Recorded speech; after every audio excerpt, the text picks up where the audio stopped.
respected past presidents, our presidential guest lecturer, Mr. Tulsiraj, Secretary of the Association, Dr. Sudhir Kapoor, and my dear friends. Now you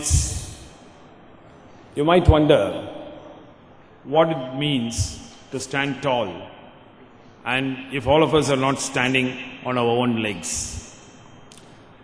This, I think, is a very important thing that we should think about.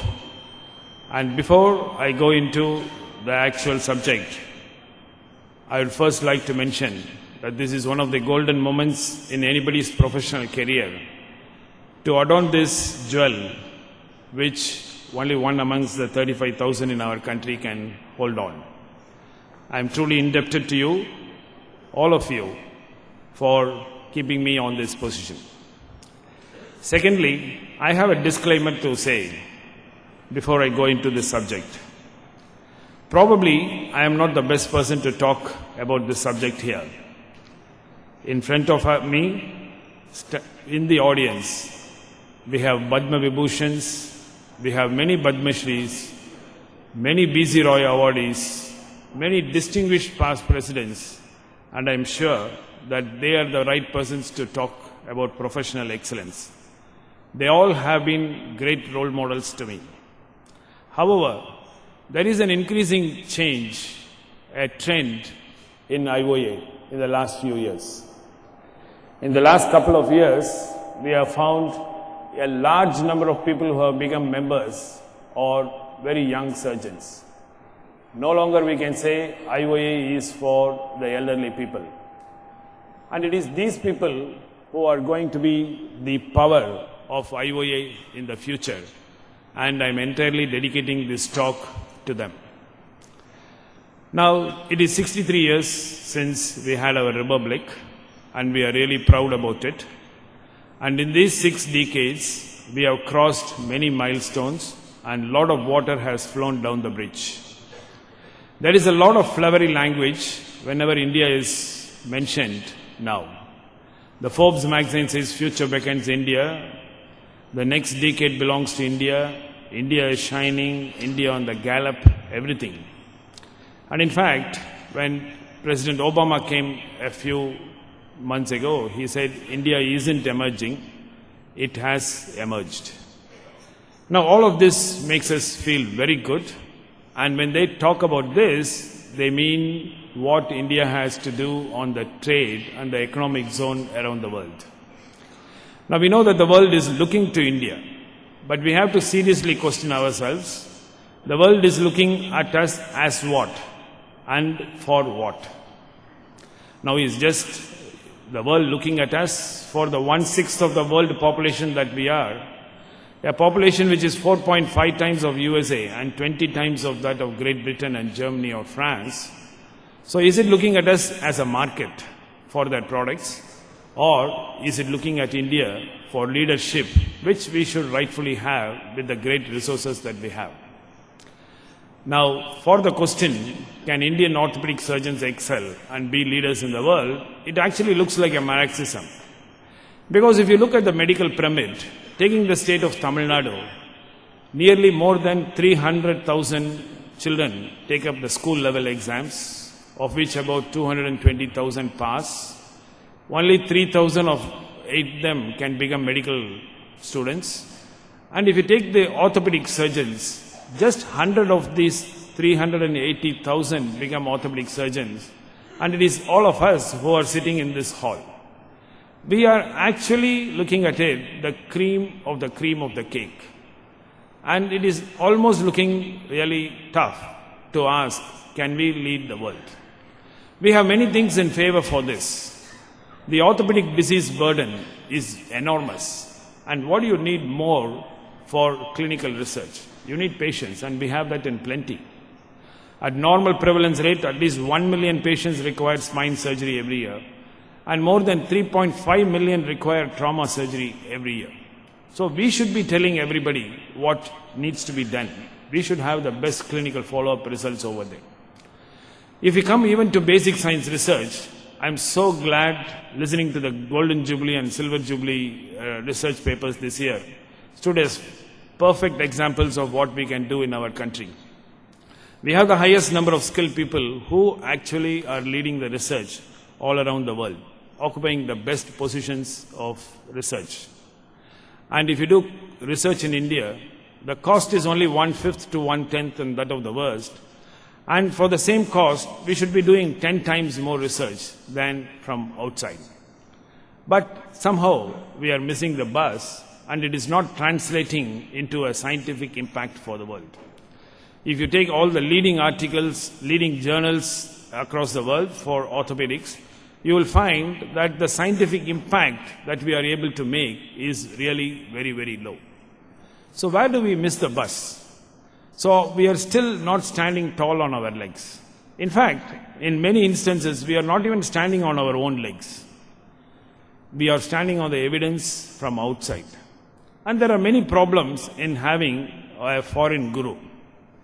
Now, these are two ladies from two different parts of the world. One on your right is, of course, a large part of our population.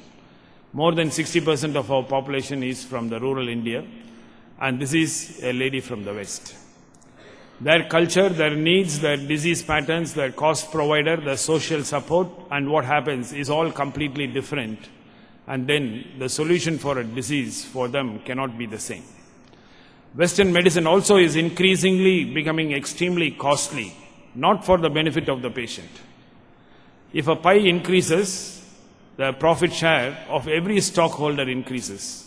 And unnecessarily you will find that the medicine is becoming extremely costly. Now, can we treat our patients on the evidence built by others? There is one more serious problem. That is that not everything that is published is golden. There are lots of questionable research practices in the world. There are frequent incidences of research misconduct. And in fact, it's sad that there are also frank frauds in scientific research.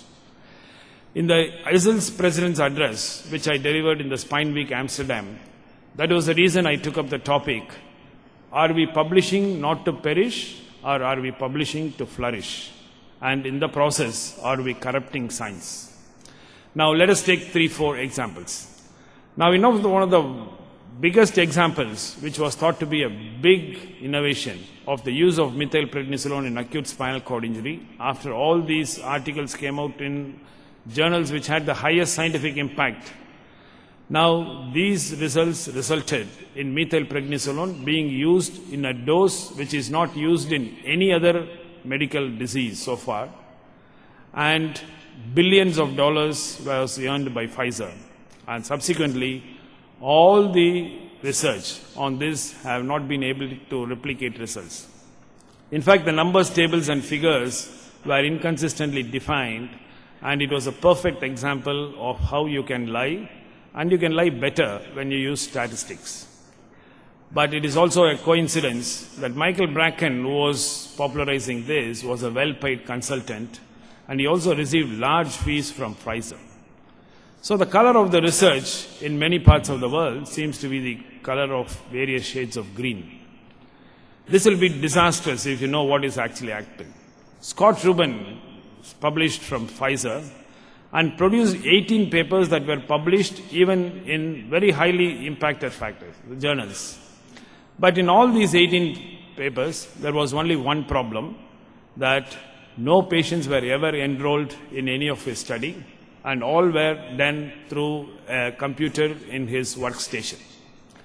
He published very good results of Celebrex, Bextra, and Vioxx, and as a result, throughout the world, postoperative pain management depended on these drugs. And in the end, it was the biggest hoax of the century, and he had got $420,000 as a consultant fee. But apart from this, healing can also become a crime. In this perfect book, we find how one surgeon from Werner Bezoda from South Africa actually claimed big claims of very good success by high-dose radiation. And this was also a hoax. But before this was found, many patients died. And many patients developed highly aggressive chemotherapy-resistant acute myeloid leukemia. So healing can also become a crime. Lastly, just very recently, the Senate committee report says Medtronic manipulated studies, which was of BMP, and 7 top surgeons who are also presidents of many international associations were found to have received more than 210 million in payments over a 15-year period for promoting BMP. Eugene Carnegie, who is the editor of Spine Journal, in his editorial he wrote, the Medtronic-sponsored studies failed to report one single adverse event of any type. But when the FDA data was analyzed, it was completely different. The FDA data showed that there was increased radicularities, an increased number of leg pain events, increased infection rates, and an increased chance even of sterility. But none of these was reported by the 7 top spine surgeons who reported and did their studies for Medtronics. He concluded, it's astounding that there should be such differences between paid research and by research which is it. Now you can say, okay, we should now look at research which is real and which is not real. The problem is, how do you identify which are real? Now all of Scott Rubin's publications over 13 years were accepted and published by high-indexed medical journals, podium presentations in major scientific meetings, and 2 of these research were even accepted by FDA. So none of it is really great. Now we have to accept the paper which is published is not sacred anymore. There is an important need that we need to generate our own evidence and our own studies. There is a lot of scientific bluff going on, and we are all blindly following to the tune of outside evidence. So it's time that when we have everything on our favor to do a large and good scientific study, that we should not be sleeping. There is no point or no big thing in saying that, oh, we are a sleeping giant. Because when you are sleeping, it doesn't matter who you are. If you are sleeping, it does not matter whether you are a tiger or a cat. Only when you wake up and roar, it depends upon whether you are a lion or whether you are meowing like a cat. But it's time that we wake up to individual professional excellence, which will set the standard for a national excellence. It is time that we start leading the world. I am particularly addressing this for the younger generation in the Indian Orthopedic Association. In 2020, you will form the largest youth power in the world. You will form a community which cannot be matched anywhere in the world. And if you should not let the chance go through, I would like to say that we have to follow a few important things which I have found useful in the last 25 years of the professional career, and in the close observation of people who have extremely and extraordinarily contributed to excellence in profession around the world. I think we have to give up this Chalta Hai attitude. I think that is one important thing in India across the profession that is pulling us down. We are so happy to have low goals and easy contentment. Contentment is good, but not in professional life. To settle for less when more is possible. Always to give excuses for not doing the best and leading. To settle for the easy and let the struggle pass by. I mean, this has been our national motto. Fortunately, in the last decade, there are very many groups which are breaking out of this Chalta Hai attitude, and I think we should be one of them. Now, the Indian problem is not that what is possible. The problem is the performance gap. The FCCA president, just 3 weeks before, if you had seen in Times of India, he has said, the issue is not what India is doing, but what it is capable of doing. And here comes the huge gap. And if we have to get this out, I was actually looking at Olympics, and this thought crossed my mind many times when the Olympics was going on. The gap between the performance and what is possible. When India won the first bronze medal, the whole country split into celebrations. And when this was being told, there was also, it was shown that a Chinese badminton player just crashed on the court and cried inconsolably when she missed the gold medal. And the whole Chinese contingent was unhappy that, not that they had got less medals, they had got 88 medals, but they were truly unhappy that they were not #1 in the world. And we were just breaking into celebration that we got 2 silver and 4 bronze medals. And here comes the performance gap. We are looking and getting contented at what little we achieved, but not at what it is possible. We didn't compare ourselves with China. We just compared ourselves with, oh, so far we have never got a medal. And the youth of today, as you, I think you should aim very high. Now this is something which I see very often and it is really good. These 10 seconds shows for the first time a man who just led the 100 meters at such fast pace that he could afford to slow down in the last 10 yards. And this is what surprised everybody. And the world went bonkers over here.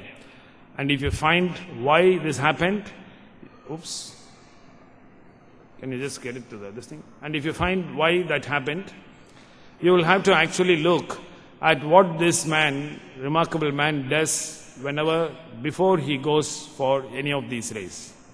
Now this is something that all of you should do and all of the younger people must think for coming up.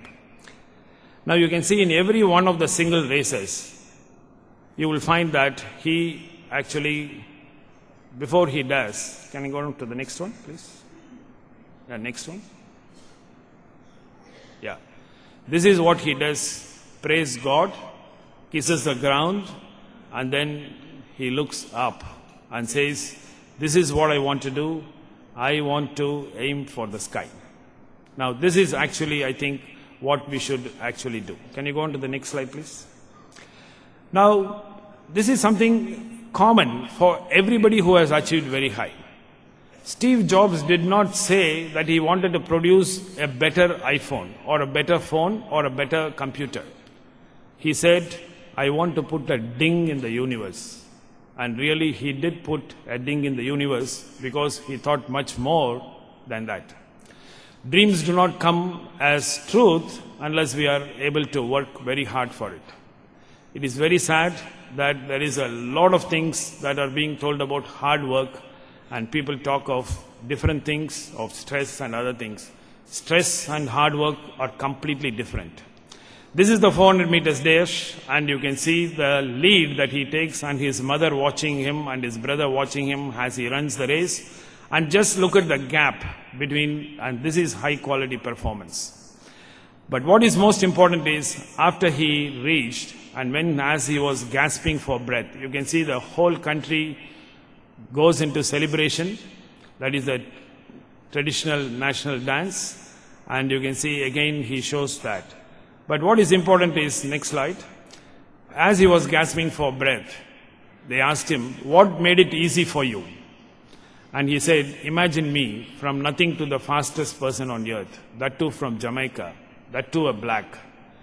People look at it in the end and say it looks so easy. But before it gets to that point, there are so many sacrifices.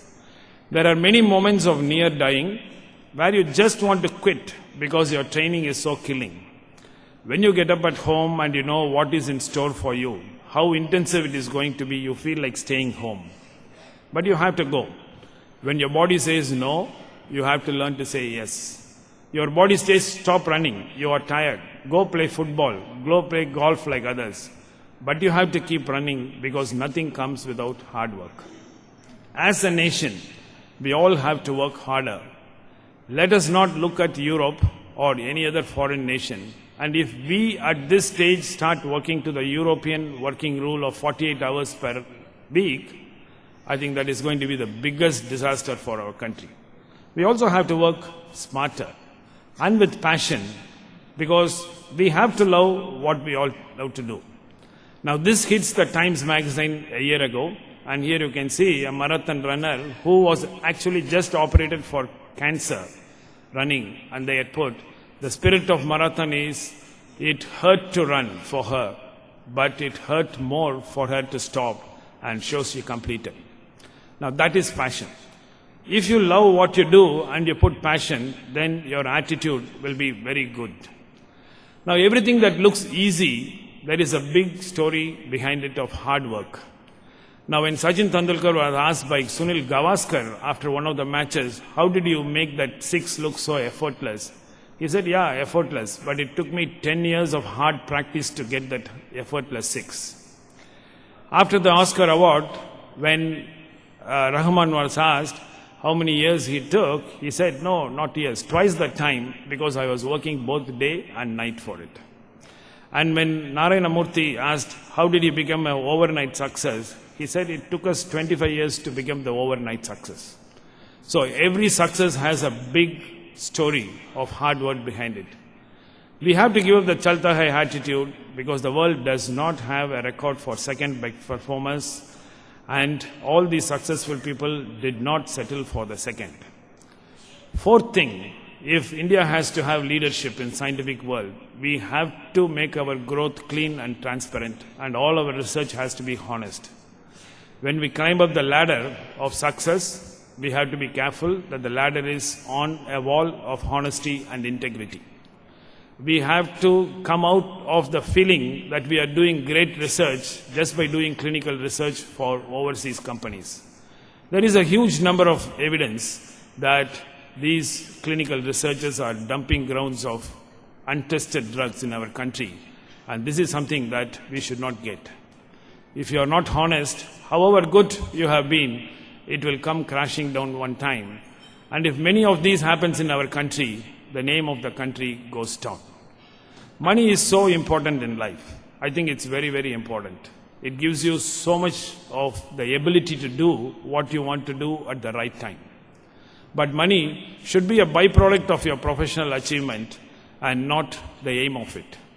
You tell me one person in the world who is the highest performer and who is the highest achiever in any profession, in sitar, in golf, in cricket, in racing, in medicine, in engineering. Who is poor? It is impossible for a professional achiever to be poor. So you have to act it as a byproduct, but not aim at it from the start. As Steve Jobs said, it doesn't start or end with money. He said, being the richest man in the cemetery doesn't matter to me. Going to bed at night saying I have done something wonderful, that's what matters to me. But younger people, look at this.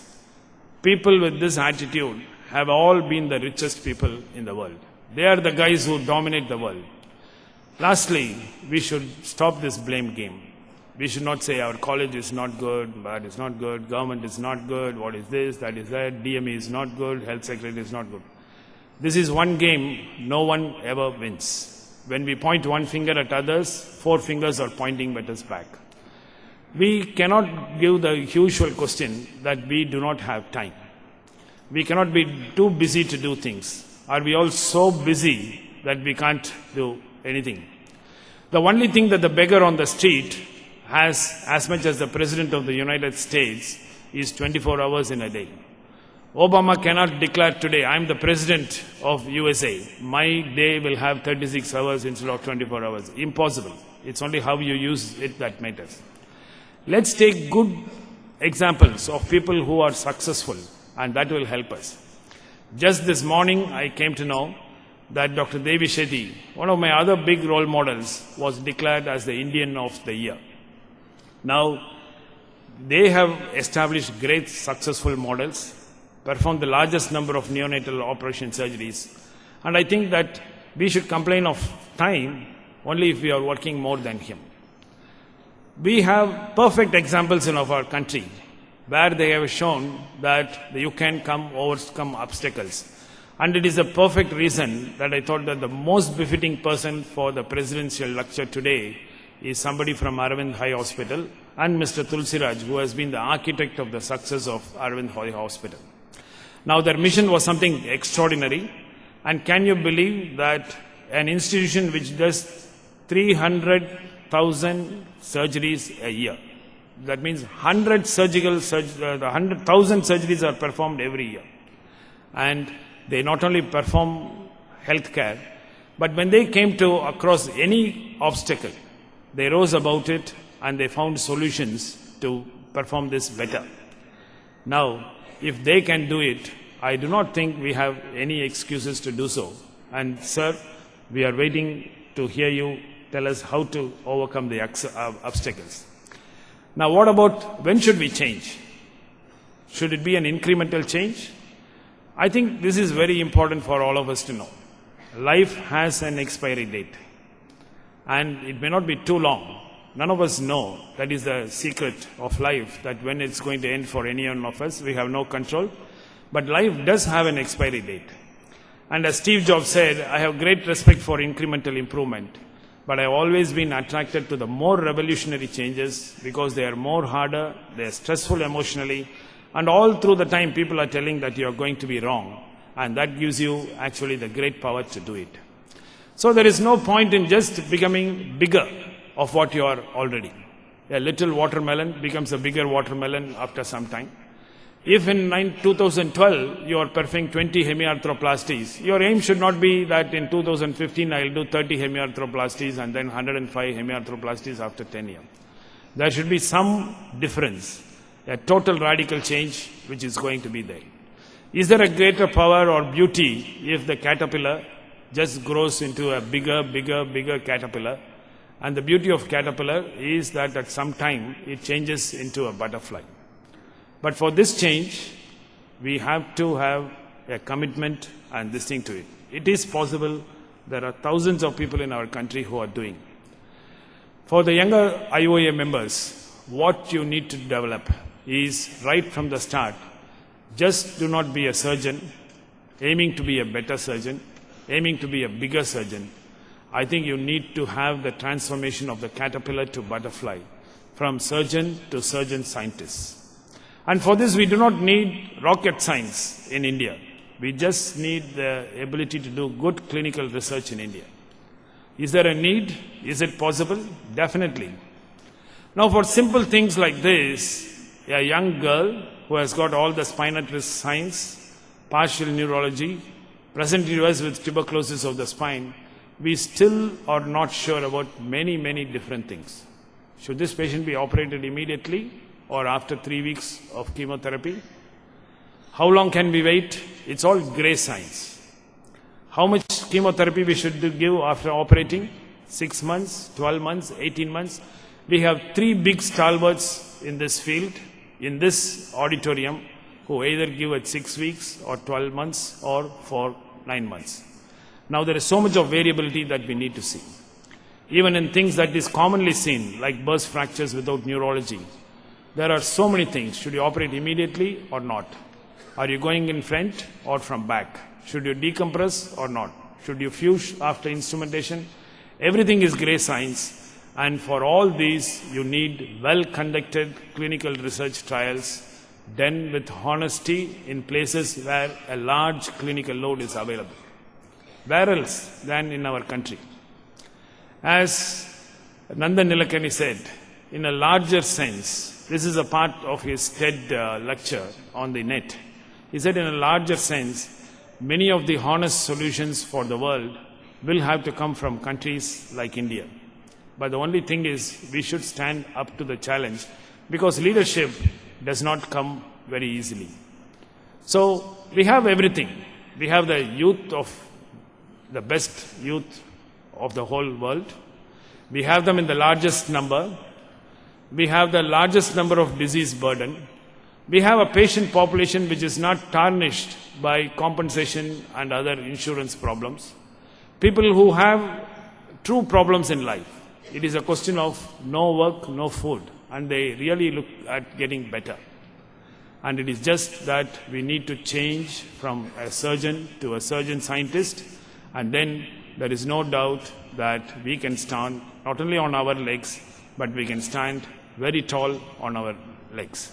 So I would like to conclude that with a small transformation from us, that India can lead the world, and the Indian Orthopedic Association looks at our youth, the younger members of the Indian Orthopedic Association, to take India to greater heights than what we are renowned. Thank you, gentlemen, for your patient listening.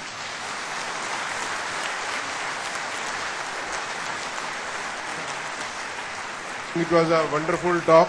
We must give him a standing ovation for this. I think you deserve richly for this. One of the yes.